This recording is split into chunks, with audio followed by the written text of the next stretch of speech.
পানিতে আমরা যে জমি চাষ করেছি, ধান লাগাইছি, মনে করেন আমার 6 বিঘা জমি লাগাইছি, সব এই বৃষ্টির পানিতে ডুবে গেছে। এখন আমাদের এই কৃষি যে অফিসার, ইনি তো আমাদের কোনো খোঁজ খবর কিছুই নাই। তো আমাদের এখন চাষি মানুষ, আমাদের তো আল অবস্থা সবই দেখতেছেন সচক।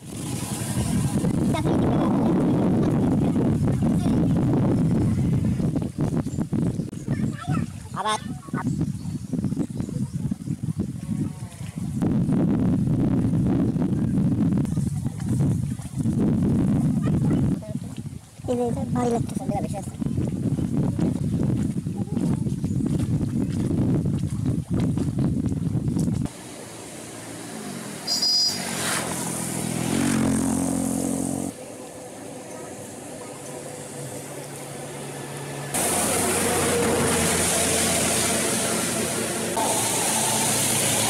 তিন বিঘা জমি ধান বাইচে উঠেছিল, সব টপ হয়ে গেছে। যাওয়ার পরে এই বৃষ্টির পানি, পর্যাপ্ত পরিমাণ বৃষ্টি হয়েছে, হয়ে এই ধানগুলোর তলায় গেছে, এর উপর দিয়ে পানি উঠে গেছে। ধান আর হওয়ার কোনো সম্ভাবনা নাই।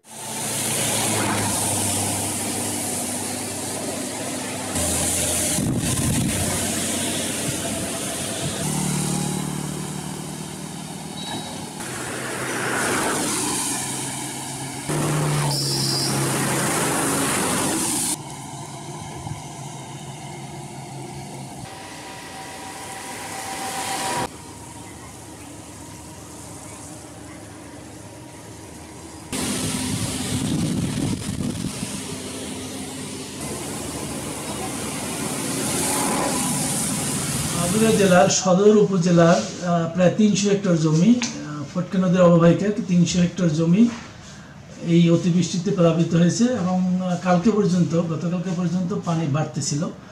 এছাড়া আমাদের শালিখা উপজেলায় প্রায় 800 হেক্টর জমিও, 2টা ইউনিয়নের পানিতে নিমজ্জিত। গতকালকে পর্যন্ত সেখানেও পানি বাড়ছে।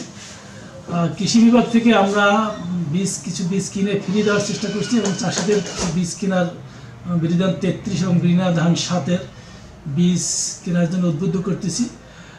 আর কিছু বীজ আমরা বীজতলা করিয়ে কৃষকদের মধ্যে বিতরণ করার চেষ্টা করি।